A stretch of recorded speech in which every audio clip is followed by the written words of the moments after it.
sitting here at the Fatshark offices with Victor and Liam to find out about a new game that has just recently been announced, and we're finally getting to learn a little bit more about it. It's called Warhammer: The End Times Vermintide. If you guys first describe what kind of game it is and what people can expect. It's a first-person melee ranged co-op game set in the Warhammer universe. Set in the fantasy Warhammer universe, I should add. So what is it about the Warhammer universe that attracted you to making a game? Well, I think in a lot of ways Fatshark has sort of been founded on like extreme fandom of Warhammer. So in a lot of ways this is a game we would been wanting to make for a long time. So if we weren't making a Warhammer game, you'd still find people playing Warhammer in the office just casually. It's always been a huge interest. And then obviously it's a world with so much lore and so much interesting races and all sorts of things that you can take from to build a game. So we felt like it was something we wanted to do. Feels like it's because you know when you come to Fatshark and you don't know what game you're seeing, you have no idea what you're gonna see, because you guys have been doing quite a lot of different games in various genres and in various universes and original stuff as well.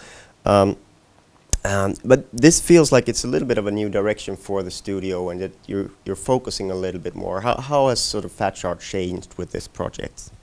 I think we have, as you said, we've done a lot of different games in all types of genres, from puzzle games, RPGs to multiplayer games. But we have slowly started to focus more and more on multiplayer games, and that will be our focus from now on going forward. But something that has always been in, I think, all of our games is this essence of teamwork and cooperation. Even in our multiplayer games, that has always been like a heavy something that we've been focused a lot on and wanting to embrace that type of gameplay. So doing a co-op, straight-up co-op game has been something that I think has been in the works for a long time. And using the Warhammer brand, as Liam said, it's in our DNA. It's strongly rooted within Fatshark to the wanting to do a Warhammer game. It's something, yeah, it's something really in our blood, in our DNA too. So it's just it's something that I think has been in the works since Fatshark's beginnings. This game. 10 years in the making. Yeah. What's interesting also is because Warhammer is of course a huge license, and you know there are a lot of developers these days who are reinterpreting board games, etc. But you're sort of more set in the current affairs of Warhammer, if you will, what's going on right now. Can you tell us a little bit about the setting and the choice of themes here? Yeah, so the End Times, for those who aren't aware of Warhammer, it's a very current event that's going on. It's sort of like the foretold prophecy of the apocalypse almost. And so we're not sure where it's going to end, but our game starts in the beginning of the End Times. And so it's really fun to be part of a story that's so current in the Warhammer universe and start to explore that with brand new characters and, you know, a story that's so current. And it's set in this city, a well-known city in the universe. It's all about the Skaven. Can you tell us a little bit about the city and the enemies that you'll encounter? Well, it's set in the city of Übersreich, which is if you're well versed in the fancy roleplay of Warhammer, you might have been to that city as well. We wanted to select a city that was known for players, so we could, because one of our goals with the game is to show off Warhammer, the Warhammer fantasy universe for players like they've never really seen it before, up close and personal in a first-person perspective. So choosing a city that has a backbone to it just makes it more interesting for players to be able to actually visit this place that they've been to in their role-playing games. And the Skaven as a race just fit the game perfectly. Since it's a co-op game, you want to be up against impossible odds, and the Skaven army is just infinite in numbers, and they're also like we feel that they're a really underrepresented race in Warhammer games, and not in like standard Warhammer, but in other media.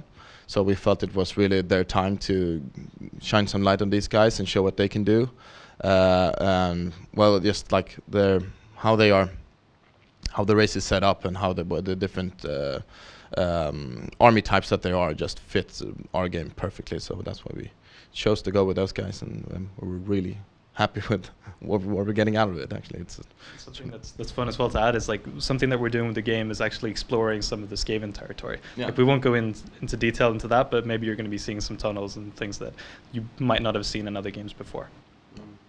So yeah, you know, it is really a race that sort of lends itself very well to it, and it's not just expressed in. They look obviously, you know, thinking of a Warhammer game, you'd think orcs, Yeah. but it, and of course they're different than that, but it's not just that, but the nature of the sort of, it's a chaotic faction. It's a lot of backstabbing, and that even blends into the gameplay in a lot of ways. Can you explain a little bit how they are as enemies and what kind of things you'll encounter on the battlefield? Sure. I mean, the Skaven is this, like, if you imagine real rats, you know how they're hard to get rid of, and then imagine if they were sort of the size of men and also had crazy weapons and technology, they're going to be a nightmare to deal with. And so they're really, you know, they're cunning and malicious, and they're really deadly race. And they also have this mentality of, like, you know, life is cheap. So they don't really have much respect for even each other at that point. And so using the Skaven, we can do a lot of crazy things, like have them spawning in areas where the players won't even be able to go and traversing the levels in crazy different ways. And we really try to focus on getting you to feel like you're swarmed by this race all the time, and you're constantly surrounded, and you don't know what you're going to see in the next corner. So the focus has been in a lot of ways of making sure that if you play the same level 2 times, it shouldn't feel the same. You know, we want the enemies to be coming at you from all different directions, and we've put a lot of effort into making elite and sort of special types of enemies as well that have very specific goals against the players. So as soon as you as a player start to feel comfortable with your group, something's going to happen that's going to take you out of your comfort zone. You know, that one of the interesting things is that is what your focus is as a player. A lot of times in these kind of games, you're sort of focused on the kill, focus on getting as much loot as possible for yourself. That is something that you're not catering to. Can you tell us a little bit about the design philosophy there and what went into it? Well, like I said, it's a co-op game from the ground up. Where we haven't anything that's gone into the game has gone through the lens of does this increase the cooperation in the game? So we don't want to award anything that caters to playing solo or going at it alone. So we don't award like who kills the most, and that's not important. What's important is, do you as a team, do you accomplish your objective, and do you survive? I mean, it's a survival game. It's not about Liam killed 200 rats and I killed 100, so he gets more experience or gold or anything like that. We don't have anything like that. We just want to award. It's the team that has to go through the challenge together, and that's super important. It goes through all the design in the game. So yeah, we don't want to reward the wrong kind of behavior, so that's really important. And that goes into both designing enemies and also like how you reward players and when you reward them and for what. Yeah, this is the type of game, a co-op game, where if you're trying to play it alone, you're not gonna survive. You have to use your friends and have the aid of your friends at all times. If you try to lone wolf this game, you're going to fail, because there are enemies that are specifically designed to take care of you in that situation. And as I said before, you only get an award if you finish the mission. So you're not going to be awarded for killing. I killed 10 specials and you only killed 2, so I get the cool axe. So we all get rewarded as a team, or we don't get rewarded at all. And you sort of almost touched on it, that sort of thing of punishing players who play solo. Of course, that comes into the AI and the director and sort of the procedural or randomness of what you'll encounter. Can you tell us a little bit about the philosophy that gone into that and replayability of the game? Sure. So replayability is obviously a huge deal in a game like this. So we wanted it to feel like when you play a certain level, we do everything dynamically. So all the enemies are going to be spawning in varying locations. Like, we don't predetermined, like, this is a boss fight, this is a certain event. We do everything based on a system that checks, you know, how are the players doing right now, where are they right now on the level, and then start spawning things and add in a bit of randomness to it. So it should always feel like you have various challenges. And then on top of that, like touching on the loot system, if you play a certain level a certain way, you know, you might have, like, there's a set objective on each level. So if you complete that and you get to the end of the level, you're all going to get a reward together. So you all get like a set of loot. But if you decide you also want to try to complete some optional objectives, and these can be, you know, have random elements to them, then you're going to get further rewards. But since you're only rewarded for getting to the end, you know, you might sort of decide in the beginning of a level that, okay, we're going to do all the various objectives possible, but then you end up dying because, you know, you went too far. You know, you didn't manage to do it all. So it all ties in, and we wanted there to be like a planning element to it as well. So if you're playing with your friends and one guy goes, let's do everything, and some other guy goes, that's a bit dangerous, we might not make it. So you know, there's a bit of fun there, and obviously with the AI, like we want it to feel like every time you play the level, you should be kind of cautious taking each corner. It shouldn't be obvious that this is this set challenge. It should always be a question of, do we think we can possibly survive whatever comes next? All right, so we've touched on the enemies, we've touched on the city, the player. Who is the player, and what because a lot of these games, they have classes, very sort of distinct classes, and I understand you've sort of done away with that. Yeah. Sort of. There is still the opportunity to do your own classes, but can you tell us a little bit about the heroes and what kind of choices the player has in terms of tailoring their own class? Well, we have 5 different heroes in the game, and we, as a company, it's really important to us to have really diverse characters in our game. So you'll be seeing a lot of different types of heroes. We don't just want to have your stereotypical big male action hero type of guy. So we have 2 females and 3 male characters. And what's important for us why we have 5, since it's a 4-player game, we always want you to have some option of which character to play. And they as you said, this is not an RPG, it's an action game, so you won't be like increasing your strength or your stamina or stuff like that. This is a game where you any character can take any role in the group. You only depending on what weapons you choose to equip your character with, that would define your playstyle a little bit more. But it's not like I am the tank and you are the healer. That type of roles doesn't exist in this game. It's an action game, so everybody will be playing like will be dealing damage and having to take care of their own. So how do the heroes differentiate then? Well, there's like I said, there's 5 different heroes. They're all a little bit different, but really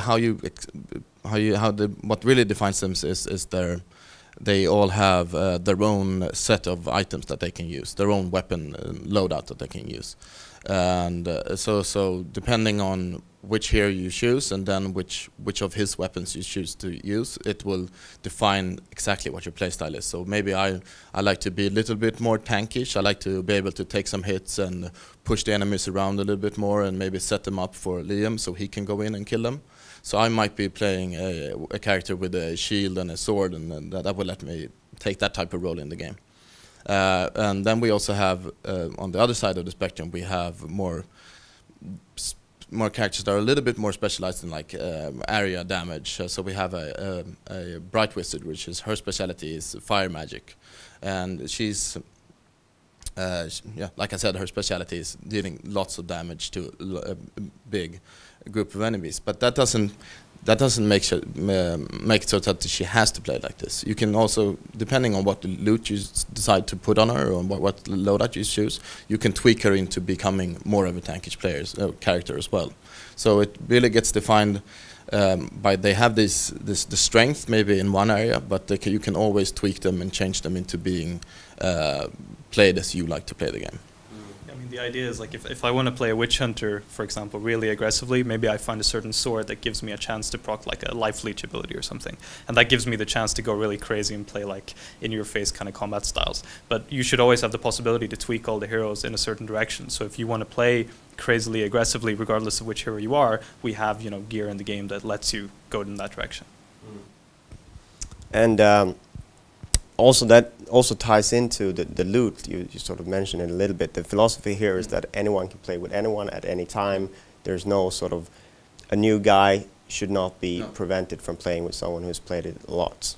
Yeah, it was really important that since, like I said from the start, this is a co-op game. You're supposed to play this with your friends, so there shouldn't be any difference, a stat increase or something that prohibits me from playing with Liam, who's just bought the game.